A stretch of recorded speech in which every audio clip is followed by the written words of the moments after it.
दोस्तों, एक बार फिर से स्वागत है आप सभी का आपके अपने favourite English learning channel scholar English पर। मेरा नाम है दीपिका कुमावत और मैं इस चैनल पर वेरियस कॉम्पिटिटिव एग्जाम्स के लिए इंग्लिश सब्जेक्ट टीच करती हूँ। तो बेसिकली आज के इस वीडियो में हम डिस्कस करने जा रहे हैं द हिंदू एडिटोरियल का वोकैब एनालिसिस। आशा करती हूँ कि आप इन सेशंस के साथ रेगुलरली जुड़ रहे हैं और इनका बेनिफिट भी उठा रहे हैं, क्योंकि इन सेशंस का मकसद है आपकी वोकैब पावर को और ज़्यादा इन्हांस करना। और ये जो वोकैब सेशंस है, ये बैंक, एसएससी, रेलवे, यूपीएससी या फिर किसी भी कॉम्पिटिटिव एग्ज़ाम के लिए इक्वली बहुत ही ज़्यादा इम्पॉर्टेंट है। तो चलिए और ज़्यादा देर ना करते हुए बढ़ते हैं हमारे वोकैब शो की ओर और जानेंगे कि आज का हमारा सबसे पहला वर्ड कौन सा है। तो आज का हमारा सबसे पहला वर्ड है स्वे। स्वे का मतलब होता है प्रभावित करना, किसी पर प्रभाव डालना या फिर किसी को कंट्रोल करना, उसे कहा जाएगा स्वे। और ये हमारे पास पार्ट्स ऑफ स्पीच में वर्ब है, यानी कि क्रिया है। सिनोनिम इसका होता है इन्फ्लुएंस या फिर अफेक्ट, यानी कि किसी को प्रभावित करना, उसे कहा जाएगा इन्फ्लुएंस या फिर अफेक्ट। अब अगर बात करें इसके एग्जाम्पल की, तो एग्जाम्पल इसका है his speech was able to sway public, यानी कि उसके स्पीच के द्वारा जो है वो पब्लिक बहुत ज़्यादा इन्फ्लुएंस हुई, प्रभावित हुई। यानी कि उसके स्पीच में जो है वो ये पावर थी कि उसके स्पीच ने जो है वो पब्लिक को प्रभावित कर दिया। तो इस कॉन्टेक्स्ट में हम जो है वो स्वे इस वर्ड का अलग अलग सेंटेंसेस में यूज़ कर पाएंगे। देन इसी के साथ हम आगे चलेंगे हमारे नेक्स्ट वर्ड की ओर और जानेंगे कि इसके बाद हमारा अगला वर्ड कौन सा है। तो इसके बाद हमारा अगला वर्ड है ग्रैन्युलर। ग्रैन्युलर का मतलब होता है विस्तृत। विस्तृत का मतलब होता है डिटेल में, यानी कि आप जब भी कोई चीज़ किसी के सामने रिप्रेजेंट करते हो या फिर बताते हो, तो आपका जो बताने का तरीका होता है वो कुछ ऐसा होता है कि आप हर एक छोटी छोटी चीज़ को भी रिप्रेजेंट करते हो, माइन्यूटेस्ट चीज़ों को भी जो है आप वो रखते हो, छोटी छोटी चीज़ों पर ध्यान देते हो, डिटेल्स उसकी बताते हो, तो उसे कहा जाएगा ग्रैन्युलर। यानी कि किसी चीज़ को डिटेल में विस्तार करना, उसके बारे में बताना, तो उसे ग्रैन्युलर कहा जाता है। और ये हमारे पास पार्ट्स ऑफ स्पीच में एग्जेक्टिव है, यानी कि विशेषण है।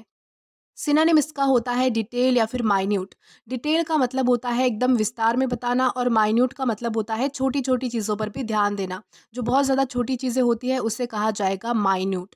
अब अगर बात करें इसके एग्जाम्पल की, तो एग्जाम्पल इसका है हर presentation include granular details about the project. यानी कि उसके प्रेजेंटेशन में जो है वो प्रोजेक्ट के बारे में छोटी छोटी डिटेल्स का भी जिक्र था, यानी कि उसने जो है वो छोटी छोटी चीज़ों के बारे में भी बता रखा था।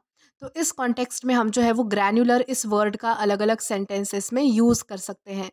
देन इसी के साथ हम आगे जाएंगे हमारे नेक्स्ट वर्ड की ओर और जानेंगे कि इसके बाद हमारा अगला वर्ड कौन सा है। तो इसके बाद हमारा अगला वर्ड है बिकर। बिकर का मतलब होता है झगड़ा, यानी कि छोटी छोटी चीज़ों पर झगड़ना। यानी कि जब आप किसी बेतुकी सी बात पर, जो चीज़ें आपके लिए इम्पोर्टेंट भी नहीं होती है, ऐसी छोटी छोटी चीज़ों पर आप जब झगड़ते हो, किसी से क्वेरल करते हो, आर्ग्यू करते हो, यानी कि किसी से बहस करते हो, तो उसे कहा जाएगा बिकर।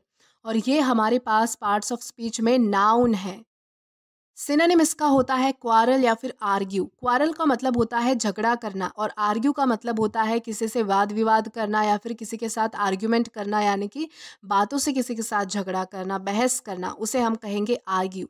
और अगर बात करें इसके एग्जाम्पल की, तो एग्जाम्पल इसका है the siblings were bickering over TV remote. यानी कि जो बहन भाई है, यानी कि जो सिबलिंग्स है, वो टीवी रिमोट के लिए जो है वो बहुत ज़्यादा झगड़े कर रहे थे, यानी कि झगड़ रहे थे। तो इस कॉन्टेक्स्ट में हम जो है वो बिकर इस वर्ड का अलग अलग सेंटेंसेस में यूज़ कर सकते हैं। देन इसी के साथ हम आगे जाएंगे हमारे नेक्स्ट वर्ड की ओर। तो इसके बाद हमारा अगला वर्ड है ग्रिम। ग्रिम का मतलब होता है गंभीर, यानी कि सीरियस। यानी कि जब कोई चीज़ जो बहुत ज़्यादा गंभीर हो जाती है, सीरियस हो जाती है, सीवियर हो जाती है, तो उसे कहा जाएगा ग्रिम। और ये हमारे पास पार्ट्स ऑफ स्पीच में एग्जेक्टिव है, यानी कि विशेषण है। सिनोनिम इसका होता है सीवियर या फिर हार्श, यानी कि गंभीर या फिर सीरियस। अब अगर बात करें इसके एग्जाम्पल की, तो एग्जाम्पल इसका है as the fire spread the fire fighters had a grim task ahead of them. यानी कि जैसे ही जो है वो आग फैलने लगी और बढ़ने लगी, तो फायर फाइटर्स के सामने जो है वो बहुत ही ज़्यादा एक सीरियस टास्क जो है वो खड़ा हो गया, यानी कि बहुत ही ज़्यादा बड़ी मुसीबत उनके सामने खड़ी हो गई कि वो इस आग को अब किस प्रकार से बुझाएंगे। तो इस कॉन्टेक्स्ट में हम जो है वो ग्रिम इस वर्ड का अलग अलग सेंटेंसेस में यूज़ कर सकते हैं। देन इसी के साथ हम आगे चलेंगे हमारे नेक्स्ट वर्ड की ओर और जानेंगे कि इसके बाद हमारा अगला वर्ड कौन सा है। तो इसके बाद हमारा अगला वर्ड है प्ले डाउन। प्ले डाउन का मतलब होता है कम महत्व देना, यानी कि जब आप किसी चीज़ को बहुत ही ज़्यादा कम आंकते हो या फिर उसे कम इम्पोर्टेंस देते हो, उसकी तरफ ज़्यादा ध्यान नहीं देते, उसे कम महत्व दिया जाता है, तो उसे कहा जाएगा प्ले डाउन। और ये हमारे पास एक फ्रेजल वर्ब है। सिनोनिम इसका होता है मिनिमाइज या फिर अंडरस्टेट, यानी कि किसी चीज़ को कम महत्व देना, कम इम्पोर्टेंस देना, किसी चीज़ पर कम ध्यान देना, उसे कहा जाएगा मिनिमाइज या फिर अंडरस्टेट। अब अगर बात करें इसके एग्जाम्पल की, तो एग्जाम्पल इसका है he play down his achievements at the meeting, यानी कि मीटिंग के दौरान जो है वो उसने अपनी अचीवमेंट्स को, यानी कि उसने जो जो अपनी लाइफ में अचीव किया है, जो जो कमाया है, उन सारी अचीवमेंट्स को उसने जो है वो बहुत ही कम महत्व दिया, यानी कि उसने जो है वो बहुत ही कम इम्पोर्टेंस दिया अपने अचीवमेंट्स को। तो इस कॉन्टेक्स्ट में हम जो है वो प्ले डाउन इस फ्रेजल वर्ब का अलग अलग सेंटेंसेस में यूज़ कर पाएंगे। देन इसी के साथ हम आगे चलते हैं हमारे नेक्स्ट वर्ड की ओर और जानते हैं कि इसके बाद हमारा अगला वर्ड कौन सा है। तो इसके बाद हमारा अगला वर्ड है एपेटाइट। एपेटाइट का मतलब होता है इच्छा, यानी कि जब आपको किसी कोई काम करने की या फिर किसी चीज़ के लिए बहुत ज़्यादा इच्छा होती है, आपके मन में उसके प्रति जो है वो बहुत ज़्यादा डिज़ायर होती है, इच्छा होती है, तो उसे कहा जाएगा एपेटाइट। और ये हमारे पास पार्ट्स ऑफ स्पीच में नाउन है। सिनोनिम इसका होता है डिज़ायर, यानी कि इच्छा होना या फिर ईगरनेस, उसका भी मतलब होता है इच्छा। डिज़ायर या फिर ईगरनेस यानी कि इच्छा होना।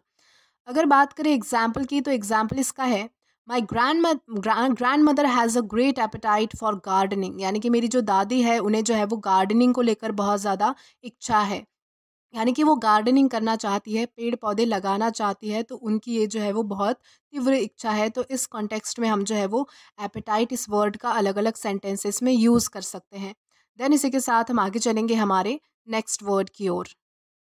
तो इसके बाद हमारा अगला वर्ड है प्लंज। प्लंज का मतलब होता है गिराना या फिर गिरावट आना, यानी कि जब भी किसी चीज़ में गिरावट आती है, मंदी आती है, जब भी कोई चीज़ जो है वो नीचे की ओर आने लगती है, यानी कि कमतरता उसमें होने लगती है, तो उसे कहा जाएगा प्लंज। और ये हमारे पास पार्ट्स ऑफ स्पीच में वर्ब है, यानी कि क्रिया है। सिनोनिम इसका होता है डिसेंडिंग या फिर फेलिंग, यानी कि किसी चीज़ की जो है वो कमतरता होना, गिरावट आना, कोई चीज़ जो है वो विफल होने लग जाना। अब अगर बात करें इसके एग्जाम्पल की, तो एग्जाम्पल इसका है the stock market is plunging, यानी कि जो स्टॉक मार्केट है उसमें जो है वो गिरावट आ रही थी। तो इस कॉन्टेक्स्ट में हम जो है वो प्लंज इस वर्ड का अलग अलग सेंटेंसेस में यूज़ कर सकते हैं। देन इसी के साथ हम आगे जाएंगे हमारे नेक्स्ट वर्ड की ओर और जानेंगे कि इसके बाद हमारा अगला वर्ड कौन सा है। तो देन इसके बाद हमारा अगला वर्ड है डिसऑर्ड। डिसऑर्ड का मतलब होता है रोकना, किसी चीज़ पर पाबंदी लगाना या फिर किसी को कि कोई चीज़ के बारे में, कोई काम के बारे में सचेत करना, रोकने की कोशिश करना, उसे कहा जाएगा डिसऑर्ड। और ये हमारे पास पार्ट्स ऑफ स्पीच में वर्ब है, यानी कि क्रिया है। सिनोनिम इसका होता है वॉर्न या फिर कॉशन, यानी कि किसी चीज़ को जो किसी को जो है वो सचेत करना, वार्निंग देना या फिर आगाह करना, उसे कहा जाएगा वॉर्न या फिर कॉशन। अब अगर बात करें एग्जाम्पल की, तो एग्जाम्पल इसका है the teacher disordered the students from cheating on the exam, यानी कि टीचर ने जो है वो बच्चों को एग्ज़ाम्स के दौरान जो है वो चीटिंग करने से रोका, यानी कि उनको सचेत किया कि आप चीटिंग ना करें। तो इस कॉन्टेक्स्ट में हम जो है वो डिसऑर्ड इस वर्ड का अलग अलग सेंटेंसेस में यूज़ कर सकते हैं। देन इसी के साथ हम आगे जाएंगे हमारे नेक्स्ट वर्ड की ओर और जानेंगे कि इसके बाद हमारा अगला वर्ड कौन सा है।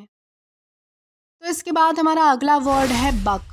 बक का मतलब होता है विरोध करना, किसी चीज़ के अपोज में जाना, अपोजिट हो जाना, उसे कहा जाएगा बक। और ये हमारे पास पार्ट्स ऑफ स्पीच में वर्ब है, यानी कि क्रिया है। सिनोनिम इसका होता है अपोज या फिर कॉन्ट्राडिक्ट, यानी कि किसी चीज़ का विरोध करना, उसके खिलाफ जाना। अब अगर बात करें एग्जाम्पल की, तो एग्जाम्पल इसका है her actions are bucking the team's strategy, यानी कि उसकी जो करतूतें हैं, उसके जो एक्शंस है, उसका जो काम है वो टीम की स्ट्रैटेजी के विपरीत था, यानी कि विरोध कर रहा था। टीम की स्ट्रैटेजी का उसका काम जो है वो टीम की स्ट्रैटेजी का विरोध कर रहा था। तो इस कॉन्टेक्स्ट में हम जो है वो बक इस वर्ड का अलग अलग सेंटेंसेस में यूज़ कर सकते हैं।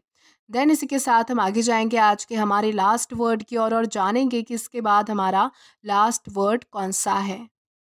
तो आज का हमारा लास्ट वर्ड है पेडिग्रीड। पेडिग्रीड का मतलब होता है प्रसिद्ध, यानी कि जिसकी बहुत ज़्यादा रेपुटेशन होती है, इज्जत होती है, जो किसी काम में बहुत ज़्यादा अच्छा होता है, निपुण होता है, तो ऐसे व्यक्ति को कहा जाएगा पेडिग्रीड। और ये हमारे पास पार्ट्स ऑफ स्पीच में एग्जेक्टिव है, यानी कि विशेषण है। सिनोनिम इसका होता है रिनॉव या फिर रेप्यूटेबल, यानी कि प्रसिद्ध कोई व्यक्ति जिसका नाम चलता है, ऐसा कोई व्यक्ति उसे कहा जाएगा रिनॉव या फिर रेप्यूटेबल, यानी कि रेपुटेशन वाला व्यक्ति। अब अगर बात करें इसके एग्जाम्पल की, तो एग्जाम्पल इसका है the restaurant is known for its pedigreed chef, यानी कि वो जो रेस्टोरेंट है वो अपने प्रसिद्ध शेफ्स के लिए जाना जाता है। तो इस कॉन्टेक्स्ट में हम जो है वो पेडिग्रीड इस वर्ड का अलग अलग सेंटेंसेस में यूज़ कर सकते हैं। तो दोस्तों आज के लिए बस इतना ही। आज के इस क्लास का पीडीएफ आप हमारे टेलीग्राम चैनल के थ्रू एक्सेस कर सकते हैं। और अगर आपने अभी तक हमारा टेलीग्राम चैनल ज्वाइन नहीं किया है तो टेलीग्राम पर English with Deepika Kumawat search करके या फिर डिस्क्रिप्शन में दिए गए लिंक के थ्रू डायरेक्ट आप हमारा टेलीग्राम चैनल ज्वाइन कर सकते हैं, ताकि आप कभी भी वीडियो से रिलेटेड कोई भी अपडेट मिस ना करें। और अगर आपको आज का ये वीडियो पसंद आया है तो do like this video, subscribe the channel and share as much as you can. और अगर आपने इससे पहले वाले वीडियोस नहीं देखे हैं तो यहाँ पर मैंने एक प्लेलिस्ट प्रोवाइड की है, जहाँ पर आप क्लिक करके वो सभी पहले वाले वीडियोस भी एक्सप्लोर कर सकते हैं। Till then keep learning. Thank you.